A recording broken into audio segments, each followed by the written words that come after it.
Continuando o estudo de hoje, através do YouTube, ferramenta que nós temos utilizado muito esses dias. A Pro trouxe para vocês uma aula de História. Hoje iremos aprender um assunto novo, que é a continuidade das capitanias hereditárias. Este assunto é o governo geral, sendo ali a continuidade, o complemento do plano de Portugal para, portanto, colonizar o Brasil. Gente, o governo geral foi o modelo administrativo utilizado pela metrópole portuguesa. Para quê, Pro?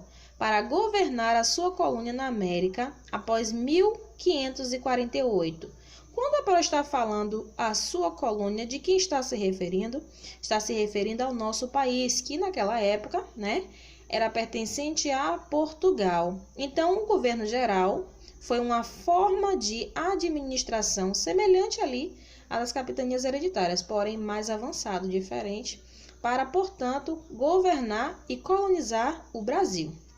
Os governos gerais, eles surgiram após o sistema de capitanias hereditárias. Por quê? Porque nós aprendemos que o sistema de capitanias hereditárias fracassou. A maioria não obteve o sucesso esperado, apenas 2 não foi que prosperaram, mas isso não foi suficiente para que Portugal conseguisse ali alcançar o seu objetivo. Então, por isso, o rei de Portugal decidiu centralizar o poder de fato no Brasil. Então, ele começou a se instalar de modo real, através desse sistema chamado de governo geral.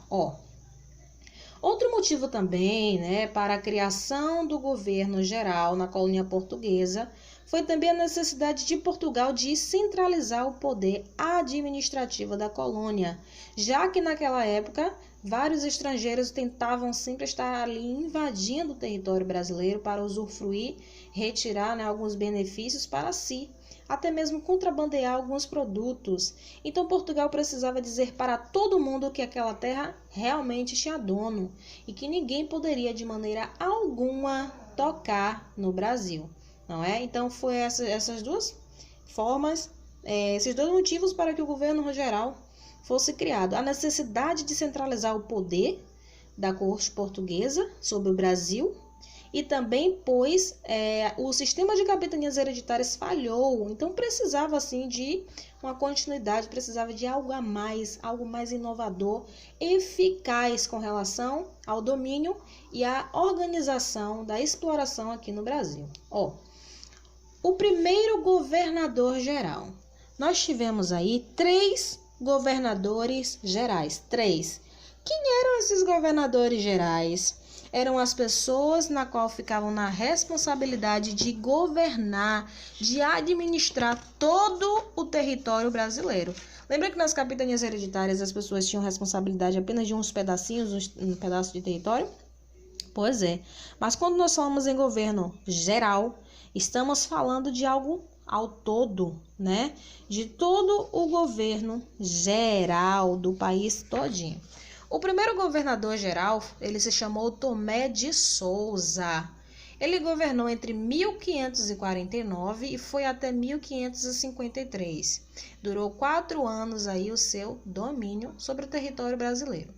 A sede administrativa do governo de Tomé de Souza se localizou aqui na Bahia. Tomé, ele chegou ao Brasil trazendo consigo, além de soldados, também ele trouxe muitos colonos e padres jesuítas. Sabe para que ele fez isso?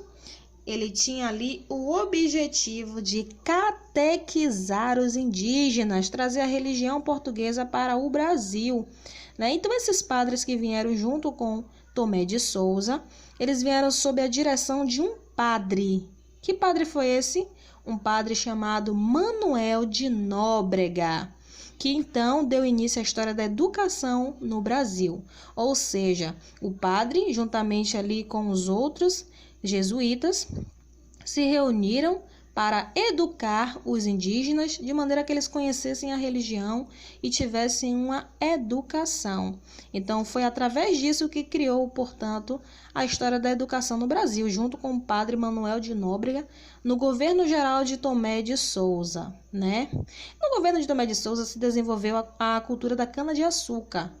Se desenvolveu? Não. Já foi continuidade, né, das capitanias na qual era o produto comercializado naquela época. Então, se deu um impulso à agricultura para introduzir também a criação de gado.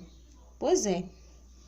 Então, o primeiro governador geral, ele se chamou Tomé de Souza. Quem foi ele? Olha ele aqui. Vocês estão vendo Tomé de Souza? No meio do povo, acenando para os indígenas, com o objetivo de catequizar, com o objetivo aí, né, de educar e transformar os indígenas em cristãos católicos, em católicos, não é? Já que a religião de Portugal naquela época era católica. Mas o governo de Tomé de Souza, em 1553, logo ali no final, foi substituído por outro, né? Então entrou no lugar dele outro governador geral, o segundo, que se chamou Duarte da Costa. Quando Duarte da Costa ele veio para o poder, ele trouxe o seu filho, chamado Dom Álvaro, né? E também consigo alguns jesuítas. Entre ele também trouxe um padre.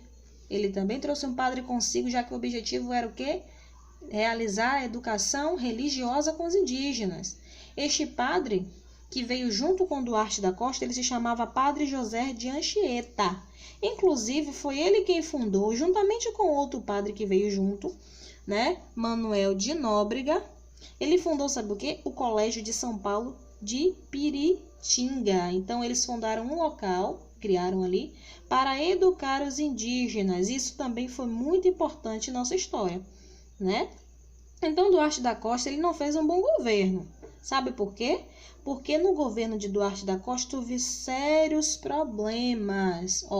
O seu governo, que durou de 1553 a 1558, foi marcado pela tensão entre jesuítas e colonos, em decorrência da escravidão indígena não aceita pelos religiosos. Olha por que não era aceita pelos religiosos. Então, naquela época, não só os indígenas não aceitavam ser explorados, mas também algumas pessoas que viram ali aquela situação e não aceitavam. Surgiu ali, portanto, pequenas revoltas, contras, né? Pessoas que se levantavam ali ao contrário de Duarte da Costa. Então, portanto, aí o seu governo, ele foi de 1553 até que durou. Ele durou 5 anos, foi até 1558. Porém, foi marcado por essas desavenças. Olha o Duarte da Costa aí. Tá vendo ele? É esse aí mesmo, ó. Vocês estão vendo, né? 4º ano. Este daí que era Duarte da Costa, ele trouxe o padre junto consigo. No governo dele, a primeira escola foi fundada para educar os indígenas, né? Juntamente com os 2 padres que vieram para o Brasil. Pois é. Mas aí houve o 3º governador geral. O 3º governador geral. Quem foi? O nome dele era Mendes Sá. Mendes Sá, ele realizou um governo considerado excelente, diferente do governo de Duarte, que a gente viu aqui agora. Ele não soube administrar. O governo de Mendes Sá teve ali várias medidas que favoreceram o progresso da colônia. Então, nós até hoje percebemos isso na política. Quando um governador, quando um líder, ele se levanta a favor das causas sociais, ele é admirado, ele faz uma boa administração, não é isso? Mendes Sá, ele governou durante quase 15 anos. Foi ali de 1558 até 1572. Ele pretendeu restabelecer as boas relações entre jesuítas e colonos, apaziguar, principalmente através da criação dos aldeamentos indígenas, as aldeias, né, que eram conhecidas como missões. Nesses locais, nas missões, a ordem tribal era quebrada em razão da tentativa de inserção dos indígenas. Eles não respeitavam ali a cultura indígena, né? A verdade é essa. Eles não permitiam que os indígenas cultuassem, que eles fizessem de acordo com seus costumes. Eles queriam colocar os indígenas no costume português, queria trazer para a religião portuguesa, apresentar o Deus, né? E queria que todos os indígenas tivessem o mesmo costume.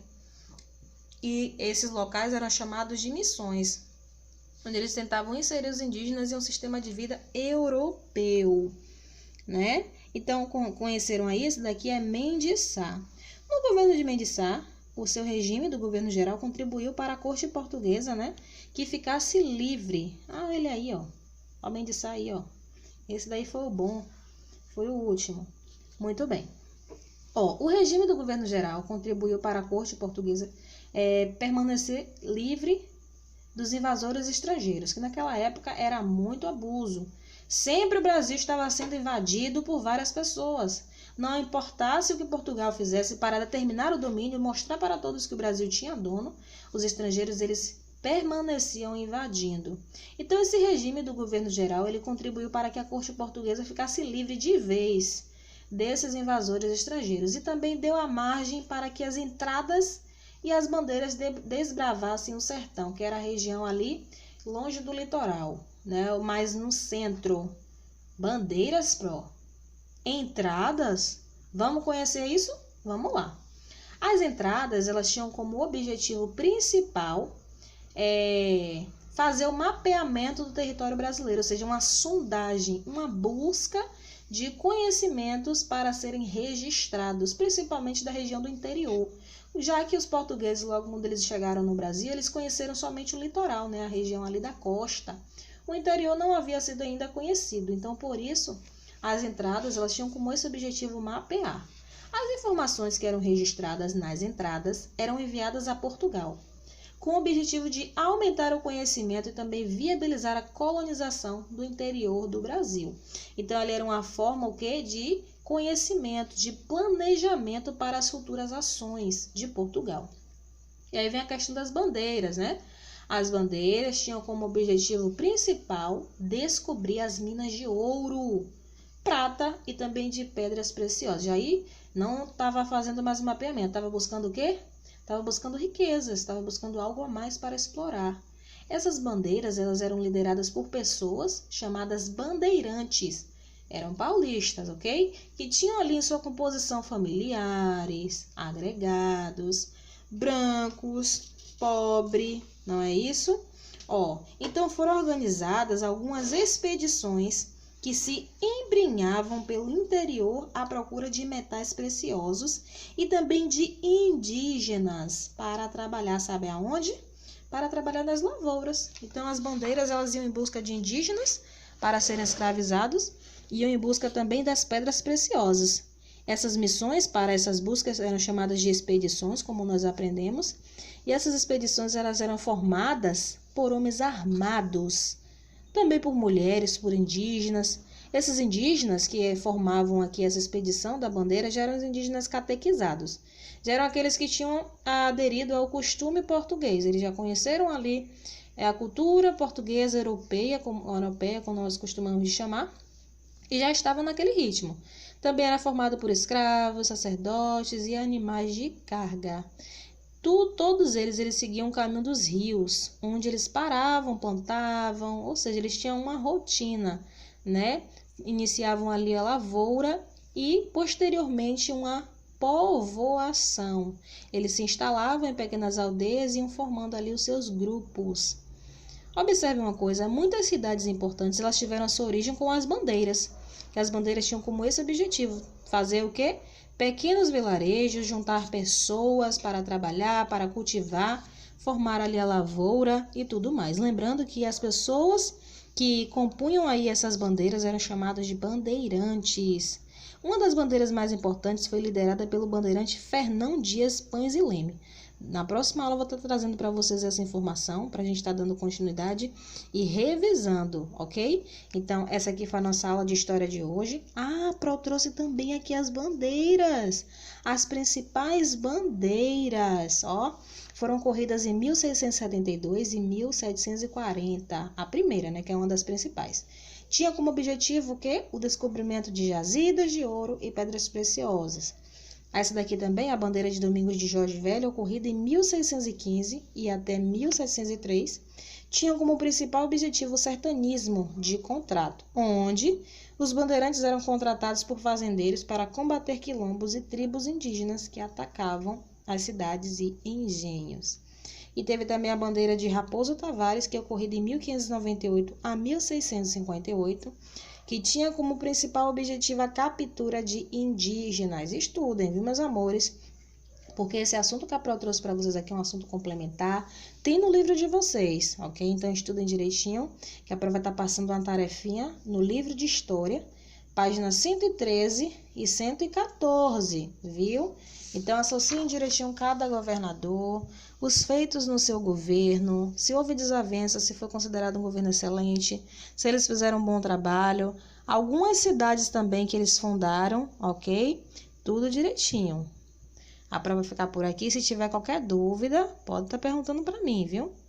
Beijos e estou aguardando a foto da tarefa no grupo.